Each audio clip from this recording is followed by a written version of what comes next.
hablar, no sé si no hablar, porque no quiero meterme en líos, pero bueno, por los rayos cósmicos se produce una variante del carbono 12, del carbono normal, que es el 13 y el 14. Son variantes del carbono 12. El 14, que es el más singular, es radiactivo y inestable. Está permanentemente desintegrándose. Lo que pasa es que los rayos cósmicos están permanentemente creando más carbono 14. Se va destruyendo, pero se va generando más. Entonces, básicamente, en la atmósfera nuestra, la cantidad de carbono 14, desde al 12, que es el normal, digamos que es estable. Se deshace, pero se crea permanentemente. Es estable. Los árboles, las plantas, crean por la fotosíntesis, cogen ese carbono 14. Y todos los animales herbívoros comen plantas, los animales carnívoros comen herbívoros y el hombre come todo. Y al final todos acaban teniendo una cantidad estable de carbono 14, porque estamos permanentemente ingiriendo, pero permanentemente se está desintegrando. ¿En qué consiste la técnica del carbono 14? Una vez que alguien muere, un animal, un árbol, una planta se tala, deja de haber fotosíntesis, el animal deja de ingerir nuevos alimentos que tengan carbono 14. El caso es que ya no hay más ingreso de carbono 14. Desde que la planta se mueve, se corta, por eso se utilizan las telas de algodón o de lino o de lana, son de una planta o de un animal que mueren o se cortan en un momento determinado, eso es lo que se dice. Pues entonces, desde ese momento ya no hay ingreso de carbono 14.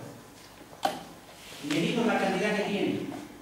Sabemos la cantidad que debería tener si todavía estuviera vivo, porque ya hemos dicho que es básicamente estable. Si un hombre tiene que tener 100 y encontramos un cuerpo de un faraón que tiene 80, ha perdido 20. Como sabemos a qué velocidad se pierde, sabemos cuánto tiempo lleva perdiendo. Esa es básicamente la técnica. Ver lo que tiene, compararlo con lo que debería tener y calcular cuánto tiempo lleva perdiendo. La velocidad de pérdida es esta. En eso consiste. Eso funciona bien cuando no hay nuevo ingreso de carbono 14. Esa es la gran clave. Se le propuso todo este invento de la técnica del carbono 14, la inventó un señor que se llamaba Linney, un científico, le dieron el premio Nobel por eso, y le propusieron datar la Sábana Santa. Y él se negó siempre, porque dijo que no podía salir.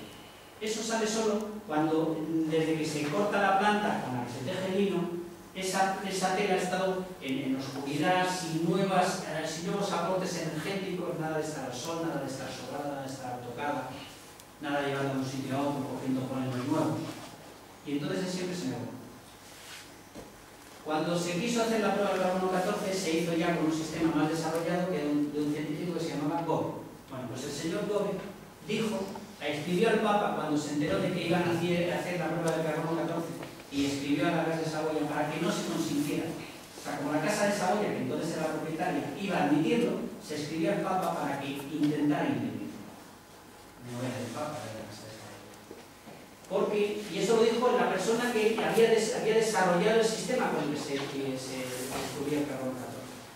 Por lo mismo, porque has tenido, lo que conocemos de su historia hace que la prueba quede invalidada, que vaya a estar mucho más joven.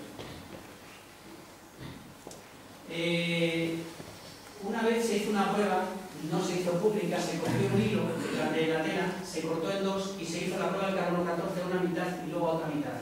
Una mitad salió que era del siglo I y otra mitad salió que era del siglo XII. Claro, cuando se vio que el mismo hilo ya tenía tal variación, entonces se estableció un protocolo para si algún día se hacía la tela, la prueba, hacerla lo más correctamente posible. Y entonces se estableció que tenía que ser muestras de varios sitios de la tela para que fuera una media representativa, que estuviera lo más lejos posible de las quemaduras, porque las quemaduras, la combustión, es combustión de carbono, que estuviera lo más lejos posible de las imágenes del cuerpo, porque si eso es alguna posible radiación, esa radiación puede enriquecer de carbono 14 la tela. Se hicieron varias cosas. Cuando luego se iba a hacer la prueba, se tiró todo al paseo y se escogieron todas las muestras del mismo rincón. Esta es la sábana. Esta es la parte de arriba que dije que tenía un pequeño añadido, pues de la parte de añadido este rectangulito es esto.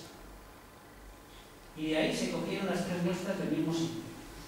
Del mismo sitio, luego no es nada representativa.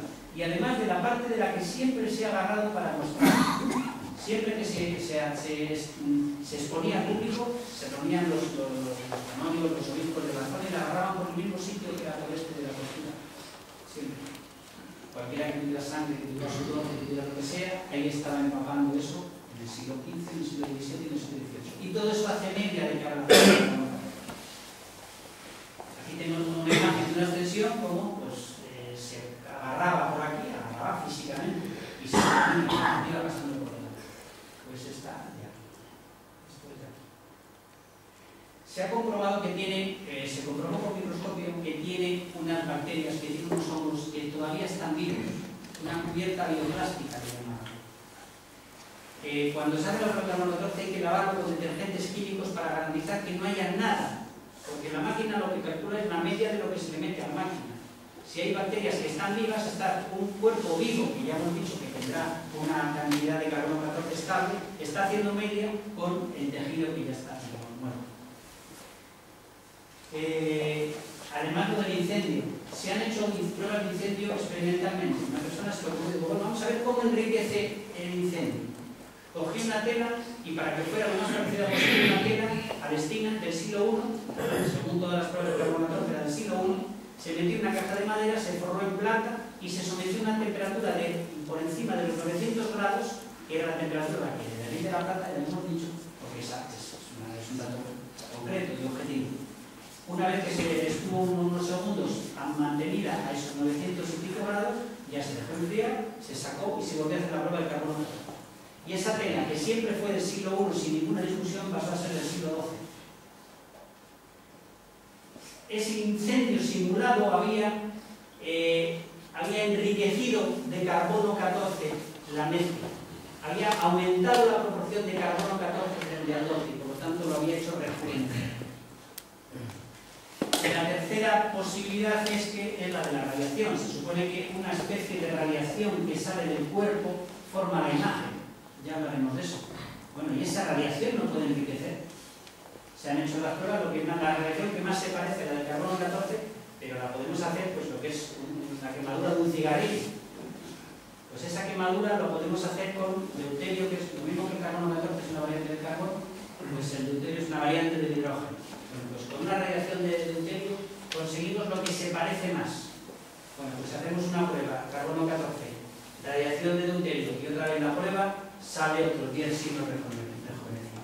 Por lo tanto, cualquiera de las tres cosas es suficiente como para mejorar el tiempo, rejuvenecer en 12 siglos la Tierra. Actualmente ningún científico sostiene la objetividad científica de la prueba de carbono.